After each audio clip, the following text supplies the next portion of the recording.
Hello everyone, welcome back to another class. মহিলা BJP বৰ্মনে HP এডহবৰ অন্য এটি ক্লাছলৈ আপোনালোক আটাইকে স্বাগতম জনাইছো। তো আমি যোৱাটো ক্লাছত আলোচনা কৰিলো যে আসাম জিঅগ্ৰাফিৰ অসমৰ লগতে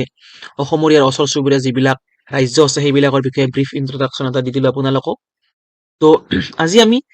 অসমৰ যিখিনি নেইবাৰিং ষ্টেট আছে সেই ষ্টেটখিনিৰ আমি যিটো তেওঁলোকৰ ষ্টেটহুড ডে হয় বা কিমান চনত সাচেছ অৰুণাচল প্ৰদেশে কিমান চনত ষ্টেটহুড পাইছিলে নাইবা মণিপুৰ কিমান চনত ৰাজ্য হিচাপে গঠন কৰা হৈছিলে, তো সেইখিনি এটা ইম্পৰ্টেণ্ট হয় যিটো আমি যোৱাটো এছআই পৰীক্ষাত দেখা পাইছিলো যে নাগালেণ্ডখন কিমান চনত গঠন কৰা হৈছিলে। তো সেই বস্তুখিনি জানিবলৈ হলে আপোনালোকে মেমৰিজ কৰিব পাৰিব, কিন্তু আপোনালোকে মেমৰিজ কৰিলে হয়তো এক্সাম হলত পাহৰি যোৱাৰ চান্স খুবেই আছে বা খুবেই থাকে। তো সেইখিনি বস্তু আমি এটা ট্ৰিকত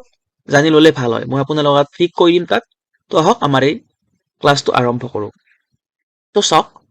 তাৰ আগতে আপোনালোকে এটা বস্তু মনত ৰাখিব লাগিব যে আমি জানো অসমত ইয়াৰ ওচৰত যিখিনি নৰ্থ ইষ্টাৰ্ণ ষ্টেট আছে তাৰ ভিতৰত অৰুণাচল প্ৰদেশ, নাগালেণ্ড, মণিপুৰ, মিজোৰাম, মেঘালয়া, ত্ৰিপুৰা এইকেইখন ষ্টেটে লাই কৰে। মই অলৰেডি যোৱাটো ক্লাছত দেখাই দিছিলো আপোনালোকক যে অৰুণাচল প্ৰদেশ, এইখন অৰুণাচল প্ৰদেশ, নাগালেণ্ড, মণিপুৰ, মিজোৰাম, ত্ৰিপুৰা আৰু মেঘালয়। যদিও ছিকিম নৰ্থ ইষ্টৰ পাৰ্ট হয়, কিন্তু ছিকিমে অসমৰ লগত লেণ্ড বৰ্ডাৰ শ্বেয়াৰ নকৰে, সেইটো কথা মই আপোনালোকক কৈ দিছিলো। তো এই অৰুণাচল প্ৰদেশ বা নাগালেণ্ড, মণিপুৰ, মিজোৰাম, ত্ৰিপুৰা, মেঘালয়া এইকেইখন ৰাজ্য কিমান চনতনো ৰাজ্য হিচাপে ভাৰতৰ অংগৰাজ্য হিচাপে গঠন কৰা হৈছিলে সেই চনটো লগতে তাৰিখটো আমি জানাটো খুবেই প্ৰয়োজন। তো আহক, তাৰ আগতে আপোনালোকে এটা বস্তু জানি থওক যে যিখন নাগালেণ্ড হয়, নাগালেণ্ড ষ্টেটখন মেইনলি আপোনাৰ ফৰ্ম কৰা হৈছিলে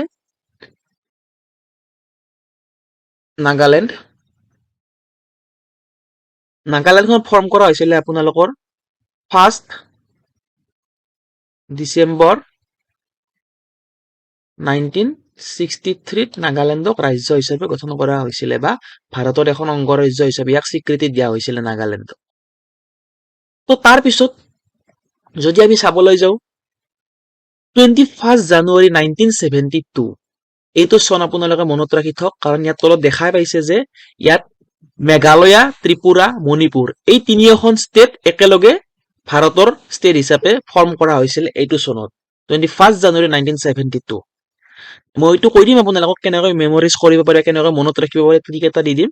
তো তাৰপিছত আপোনালোকে এই তাৰিখটোৰ লগতে চনটো মনত ৰাখক যে 20 ফেব্ৰুৱাৰী 1987 এই চনটোত আপোনালোকৰ দুখন আমাৰ ষ্টেট গঠন কৰা হৈছিলে, ফৰ্ম কৰা হৈছিলে। সেই দুখন হৈছে মিজোৰাম আৰু ত্ৰিপুৰা, অৰুণাচল প্ৰদেশ। তো আমি এই পাঁচখন ৰাজ্য অৰ্থাৎ মেঘালয়া, ত্ৰিপুৰা, মণিপুৰ তাৰ লগতে মিজোৰাম আৰু অৰুণাচল প্ৰদেশ এই পাঁচখন ষ্টেটৰ ফৰ্মেশ্যন ডেটটো জানিবলৈ হলে আমি এটা এখন বেলেগ শ্লাইডলৈ যাব লাগিব, য'ত আপোনালোকক পিকচাৰাইজ কৰি দেখাই দিয়া হৈছে যে ইয়াত আপোনালোকে দেখা পাইছে যে এখন ফ্লাইট আছে, ইয়াত এগৰাকী মহিলা আছে, তাৰপিছত অন্য এগৰাকী মহিলা আছে মডেল টাইপৰ অলপ, নেক্সট ইয়াত এম এ বুলি লেখা আছে। তো কি হয় মই কৈ আছো। তো চাওক, আমি গাঁৱলীয়া ভাষাত জানো যে কি হয়, যিবিলাক মহিলা হয় বা ওমেন হয় সেইবিলাকক আমি বা ৱাইফ হয় সেইবিলাকক আমি মেইনলি গাঁৱলীয়া ভাষাত তিৰি বুলি কোৱা হয়। তিৰি, এইটো কোনো পাৰ্চনেলি নল'ব, জাষ্ট মই ট্ৰিক্সৰ কাৰণে ইউজ কৰিছো, আৰু আগতো যিবিলাক ক্লাছ মই কৰিছো তাতো এনেকুৱা ট্ৰিক্স ইউজ কৰিছো, জাষ্ট ষ্টুডেণ্টৰ যাতে মেমৰিজ কৰাত ইজি হয়, তিৰি বুলি আমি ইউজ কৰো। তো নেক্সট চাওক, এগৰাকী মহিলা আছিলে যাক আমি তিৰি বুলি ক'ব পাৰো। তেওঁৰ পোনপ্ৰথমতে তেওঁৰ হাজবেণ্ডটো দুখীয়া আছিলে, তো তেওঁ যি লাগে সেইটো দিব নোৱাৰে। হঠাৎ তেওঁৰ হাজবেণ্ডটো ধনী হৈ গ'ল, আৰু ক'ৰবাত কিবা টকা পইচা পালে তো ধনী হৈ গ'ল। ধনী হৈ যোৱাৰ লগে লগে এই মহিলাগৰাকী বা তিৰিগৰাকী ইচ্ছা কৰিলে যে মেঘৰ ওপৰেৰে বিদেশলৈ যাব। মেঘৰ ওপৰেৰে তিৰিগৰাকীয়ে মেঘৰ ওপৰেৰে বিদেশলৈ যাব, আৰু বিদেশলৈ যাই মণিমুকুতা কিনি ল'ব। এই মণিমুকুতা ইয়াত দেখা পাইছে যে এইগৰাকী মহিলাই ডিঙিত মণিমুকুতা পিন্ধিছে। তো কি হয়, ফাৰ্ষ্ট ট্ৰিকটো যে মেঘৰ ওপৰেৰে ফ্লাইটেৰে, অৰ্থাৎ মেঘৰ ওপৰেৰে গৈ পাইছিলে ফ্লাইটেদি যাব লাগিব, ফ্লাইটেদি গৈছে মেঘৰ ওপৰেৰে, যে তিৰিগৰাকী মেঘৰ ওপৰেৰে বিদেশত গৈছে কিয়, মণি কিনিবলৈ। তো চাওক, আমি এতিয়া যদি চাবলৈ যাওঁ মেঘৰ ওপৰেৰে, মেঘ মানে কি, আমি এখন ষ্টেট মনত ৰাখিব পাৰো, মেঘ মানে হৈছে আপোনাৰ মেঘালয়া। মেঘ মানে হৈছে মেঘালয়াত দেখা পাইছে আপোনালোকে, যে মেঘ মানে হৈছে মেঘালয়া মনত ৰাখিব পাৰো তাৰপিছত মই কৈছিলো যে তিৰিগৰাকী এইগৰাকী ওমেন হয় মেৰিড ওমেন হয় চ' তিৰি দি আমি মনত ৰাখিব পাৰো অন্য এখন ষ্টেট সেইখন হৈছে ত্ৰিপুৰা এইখন ত্ৰিপুৰা নেক্সট মই কলো যে মণি কিনিব এনেকৈ মণি কিনিব তো মণি দি আমি কি মনত ৰাখিব পাৰিম মণি দি হৈছে মণিপুৰ চ' তিৰিগৰাকীয়ে মেঘৰ ওপৰেৰে গৈছে ধনী হোৱাৰ লগে লগে হঠাৎ ধনী হৈ গল মেঘৰ ওপৰেৰে গৈছে তিৰিগৰাকীয়ে মণি কিনিবলৈ অৰ্থাৎ মেঘৰ ওপৰেৰে মেঘালয়া তিৰি দি ত্ৰিপুৰা আৰু মণি দি মণিপুৰ তো এইটো আপোনালোকে যদি এটা চন মনত ৰাখে তো তিনিখন ষ্টেট আপোনালোকৰ মনত থাকি যাব হয়তো কোনোবাই ভাবিব পাৰে যে ইমান দীঘল ট্ৰিক্সটো মনত ৰখাত কৰি আমি ডাইৰেক্ট মেমৰাইজ কৰিব পাৰো 21 জানুৱাৰী 1972 মেঘালয় ত্ৰিপুৰা মণিপুৰ ঠিক আছে মনত ৰাখক কোনোবাই পাৰে বাট এক্সামত এটা বস্তু কনফিউজন হোৱা দেখা যায় যে সো ইয়াত এমএডি তিনিখন ষ্টেট মেইনলি নৰ্থ ইষ্টত আছে এখন হৈছে মেঘালয় সো এমএডি মেইনলি নৰ্থ ইষ্টত তিনিখন ষ্টেট আছে এখন হৈছে মেঘালয়া নেক্সট মণিপুৰ আৰু নেক্সট আছে আপোনাৰ মিজোৰাম সো আপোনালোকৰ কেতিয়াবা কনফিউজন লাগি যাব যে এমএডি মিজোৰাম আছিল না ত্ৰিপুৰা আছিল সৰি মিজোৰাম আছিল না মেঘালয়া আছিল না মণিপুৰে আছিল তো সেইটো যদি আপোনালোকে এক্সামত কনফিউজন দূৰ কৰিব লগা সেইটো ট্ৰিক্সটো মনত ৰাখিব পাৰে আপোনালোকে বহুতেই আপোনালোকৰ হেল্পফুল হ'ব ট্ৰিক্সটো সো চাওক যে মেঘৰ ওপৰেৰে তিৰিগৰাকী মেঘৰ ওপৰেৰে গৈছে মণি কিনিবলৈ তো এতিয়াতো মনত থাকিবই মেঘৰ ওপৰেৰে হৈছে মেঘ মানে কি মেঘালয়া তিৰি দি ত্ৰিপুৰা মণি দি মণিপুৰ তো আপোনালোকৰ ইজিলি মনত থাকি যাব নেক্সট চাওক নেক্সট স্লাইডখনলৈ আহো আমি এইখন স্লাইড চাওক তো আপোনালোকে দেখা পালে ইয়াত যে তিনিগৰাকী ধনী হল ধনী হোৱাৰ লগে লগে তেওঁ আকাশৰ ওপৰেৰে গল মণি কিনিবলৈ তো নেক্সট মণি চনি এনেকৈ ইয়াত গলত ধুনীয়াকে পিন্ধি ললে মণি তো নেক্সট মণি কিনি নেক্সট যে গলত যে পিন্ধি ললে তেওঁ নিজকে ভাবিলে যে মইচোন আগতে কেনেকুৱা আছিলো নেক্সট এতিয়া মণি চনি কিনি পেলাই ধুনীয়াকে ফেশ্বন যিবিলাক মডেল বুলি কয় তেনেকুৱা হৈ গৈছো তো তেওঁ তো অশিক্ষিত আছিল আগতে যে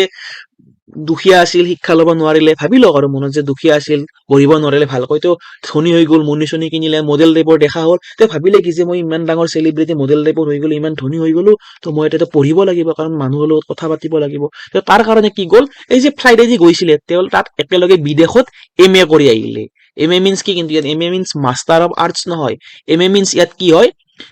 এমএ দি হৈছে এখন ষ্টেট মিজোৰাম আৰু আন এখন হৈছে অৰুণাচল প্ৰদেশ এমএ মিন্স জানে যে এ দিয়া তাত বাদে অৰুণাচল প্ৰদেশত বাদে বেলেগ ষ্টেট থাকে অৰুণাচল প্ৰদেশ আৰু এমএ দি অলৰেডি মই দুখন কৈ দিলো আপোনালোকক যে মেঘালয়া আৰু মণিপুৰ 1972 21 জানুৱাৰী 1972 নেক্সট এমএ দি আন এখন কি থাকি গল মিজোৰাম তো তেওঁ এমএ কৰিবলৈ গৈ সো এইটো ট্ৰিক আপোনালোকৰ এক্সামত কামত দিব আপোনালোকে মেমৰাইজ কৰি থব সো আপোনালোকৰ ট্ৰিক্সটো জানি থলে ভাল হ'ব আপোনালোকৰ কাৰণে সো আহক এতিয়া আমি অসমৰ যে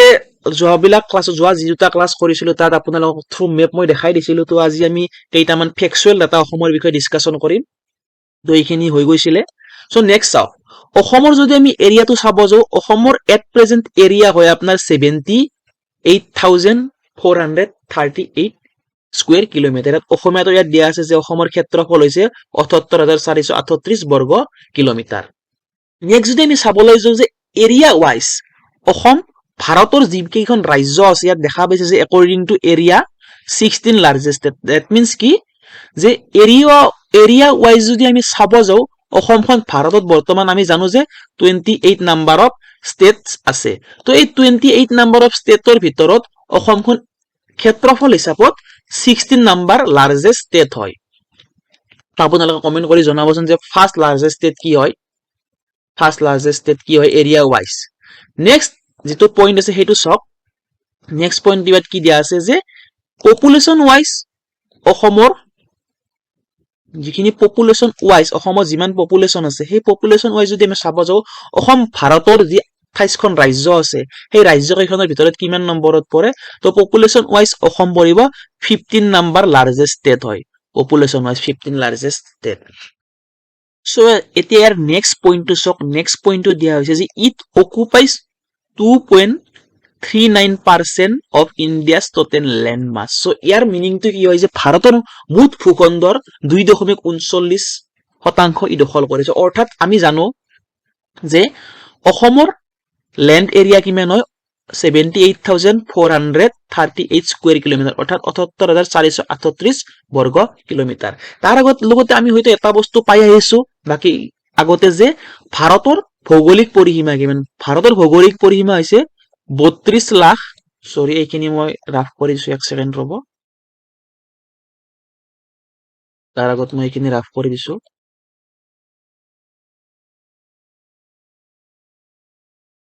সো ভাৰতৰ যদি আমি ভৌগোলিক পৰিসীমা চাব যাওঁ ভাৰতৰ ভৌগোলিক পৰিসীমা হৈছে 32,87,263 স্কয়াৰ কিলোমিটাৰ 32,87,263 স্কয়াৰ কিলোমিটাৰ তো আমি জানো যে পাৰ্সেন্টেজ ওলোৱা ফৰ্মুলাটো কি হয় যে আমি এই 32,87,263 স্কয়াৰ কিলোমিটাৰৰ যে 78,438 স্কয়াৰ কিলোমিটাৰ কিমান পাৰ্সেন্ট হয় আমি সেইতে মেইনলি এই পয়েন্টটো ক'ব বিচাৰিছে যে অৰ্থাৎ ভাৰতৰ ভৌগোলিক পৰিসীমাৰ 2.39% অসমে আগুৰি আছে নেক্সট যদি আমি চাব যাওঁ যে আমি অলৰেডি যে according to 2011 census population is 3.12 crore অৰ্থাৎ 2011 চনৰ লোকপিয়ল মতে আমি যদি ভাৰতৰ জনসংখ্যা চাব যাওঁ সৰি অসমৰ জনসংখ্যা চাব যাওঁ হেতু হৈছে 3.12 লাখ যে আমি জানো যে পপুলেশন সেন্সাস এভরি 10 ইয়াৰ্সৰ মূৰে মূৰে হয় but due to the lockdown or covid আমাৰ 21 ত যেটো পপুলেশন সেন্সাস হ'ব লগা আছিল বা সেন্সাস হ'ব লগা আছিল হেতু নহলে তো নেক্সট চাওক আমি total Indian population 2.58% of total Indian population next point to কি কৈছে যে আমাৰ ভাৰতৰ যিমান জনসংখ্যা আছে সেই জনসংখ্যাৰ হিচাপত অসমৰ যিখিনি জনসংখ্যা আছে তাৰ পাৰ্সেন্টেজটো কিমান হয় হেইটো হৈছে 2.58% অৰ্থাৎ 2.58% অসমৰ মুঠ জনসংখ্যা ভাৰতৰ ৰেসপেক্টত ইণ্ডিয়াৰ ৰেসপেক্টত নেক্সট আৰবান পপুলেশন আমাৰ অসমত আছে 14.10% অৰ্থাৎ আমাৰ অসমত যিমান মুঠ জনসংখ্যা আছে সেই জনসংখ্যাৰ ভিতৰত আপোনাৰ 14.10% আৰবানত লাই কৰে এইটো আৰবান 14.10% আপোনাৰ আৰবানত লাই কৰে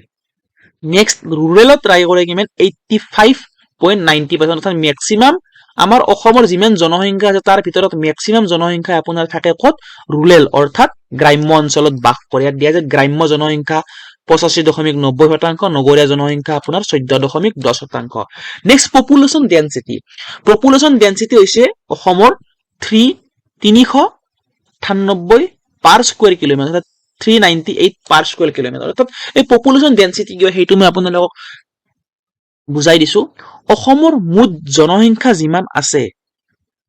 অৰ্থাৎ পাৰ স্কয়াৰ কিলোমিটাৰ এৰিয়াত অসমত এভাৰেজ হিচাপত এইটো উলিয়া যায় যে পাৰ স্কয়াৰ কিলোমিটাৰত কিমান জনসংখ্যা অসমত লাই কৰে বা থাকে আমি যদি এইটো উলিয়াব লগা হয় তেতিয়া আমি মুঠ জনসংখ্যা অৰ্থাৎ টোটাল পপুলেশন যি থাকে টোটাল পপুলেশনক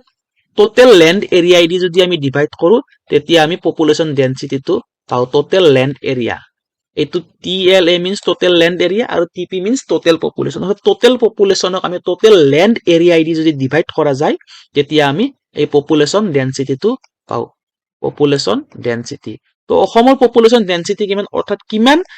পাৰ স্কয়াৰ কিলোমিটাৰত কিমান জনসংখ্যা অসমত থাকে হেইটো হৈছে আপোনাৰ 398 অৰ্থাৎ 398 প্ৰতি বৰ্গ কিলোমিটাৰত 398 জন অসমত জনসংখ্যা বাস কৰে এটো এভাৰেজ হিচাপত উলিয়া যায় মই আকৌ এবাৰ কৈ দিছো তো নেক্সট হক লিটাৰেৰী ৰেট অসমৰ অৰ্থাৎ টোটাল জনসংখ্যাৰ কিমান পাৰ্সেন্ট মানুহ বা কিমান পাৰ্সেন্ট জনসংখ্যাই আপোনাৰ লিটাৰেট অৰ্থাৎ শিক্ষিত হেইটো হৈছে 72.19% অৰ্থাৎ 72.19% অসমৰ মুঠ জনসংখ্যাৰ 72.19% মানুহে শিক্ষিত তো নেক্সট সক স্টেট সং অসমৰ কি সকলোৱে জানে ও মোৰ আপোনাৰ দেশ এইটো বিশেষ ক'ব লগা নাই স্টেট মতো জয়াই অসম জানে state festival Bihu state dance Bihu dance তো এইখিনি মই তাৰ পিছতো দি দিছো যে কেতিয়াবা ইজি কোৱেশ্চন আহিলো কিছুমানৰ কনফিউজন লগা দেখা যায় সো নেক্সট চাওক অসমৰ স্টেট ফ্লাৱাৰ কি হয় অসমৰ স্টেট ফ্লাৱাৰ হৈছে ফক্সটেল অৰ্কিড অসমৰ স্টেট ফ্লাৱাৰ ফক্সটেল অৰ্কিড যাক অসমত কপৌ ফুল বুলি কোৱা হয় তো এই ফক্সটেল অৰ্কিডক কপৌ ফুল বুলি কোৱা হয় আৰু নেক্সট ইয়াৰ যেটো সাইন্টিফিক নেম কেতিয়াবা যদি এক্সাম প্যাটাৰ্নটো টাফ কৰিব বুলি ভাবে তেতিয়া হলে কপৌ ফুল নিদি পেলাই এই ৰিনকো ষ্টাইলিছ ৰেতুসা যাৰ ইয়াৰ সাইন্টিফিক নেম এইটো হৈছে সাইন্টিফিক নেম কপৌ ফুলৰ মনত ৰাখিব কপৌ ফুলৰ সাইন্টিফিক নেমটো হৈছে ৰিনকো ষ্টাইলিছ ৰেতুসা নেক্সট স্টেট ট্ৰি হৈছে হলং ট্ৰি আৰু নেক্সট ইয়াৰ যিটো সাইন্টিফিক নেম হৈছে এইটো হৈছে ডিপটেৰোকাৰ্পাছ মেক্ৰোকাৰ্পাছ এইটো ইয়াৰ সাইন্টিফিক নেম অৰ্থাৎ হলং ট্ৰিৰ সাইন্টিফিক নেম হৈছে ডিপটেৰোকাৰ্পাছ মেক্ৰোকাৰ্পাছ নেক্সট ষ্টেট এনিমেল হৈছে ওৱান হৰ্ন ৰাইনো অৰ্থাৎ এশিঙীয়া গড় বা যাক গড় বুলি কয় আৰু এই যিটো ষ্টেট এনিমেল গড়ৰ সাইন্টিফিক নেম হৈছে ৰাইনোচেৰছ ইউনিকৰ্নিছ এইটো এটা সাইন্টিফিক নেম অলপ এবনৰ্মেল যেন লাগিছে নামকেইটা এইকেইটা আপোনালোকে মনত ৰাখি থব scientific name next state bird অৰ্থাৎ অসমৰ ৰাজ্যিক চৰাই কি অসমৰ ৰাজ্যিক চৰাই হৈছে হোৱাইট উইংড উড ডাক যাক অসমীয়াত দেওহা বুলি কোৱা হয় ইয়াত তলত অসমীয়াত লিখি দিয়া আছে দেওহা আৰু যাৰ সাইন্টিফিক নেমটো হৈছে এছাৰকৰ্নিছ স্কুটুলাটা ইয়াৰ সাইন্টিফিক নেম হৈছে এছাৰকৰ্নিছ স্কুটুলাটা এইটো সাইন্টিফিক নেম তো আই হোপ আপোনালোকে আজিৰ এই ক্লাছটোৰ পৰা কিবা অলপ বুজিব পাৰিছে যদি আপোনালোকৰ এই যিকেইটা সাইন্টিফিক নেম আছে ষ্টেট ফ্লাৱাৰ ষ্টেট ট্ৰি অৰ্থাৎ ৰাজ্যিক চৰাই ৰাজ্যিক গছ এইবিলাক যদি আপোনালোকৰ অলপ কনফিউজন আছে বা মনত ৰখাত অলপ টান হৈছে মোক জনাই দিব মই আপোনালোকক ইয়াৰ এটা ট্ৰিক্স দি দিম মনত ৰখাত হেল্পফুল হ'ব যদি আপোনালোকক ট্ৰিক্সটো লাগে তো জনাব সো আজিলৈ ইমানেই অন্য এটি ভিডিঅ'ত পুনৰ লগ পাম so till then stay happy stay healthy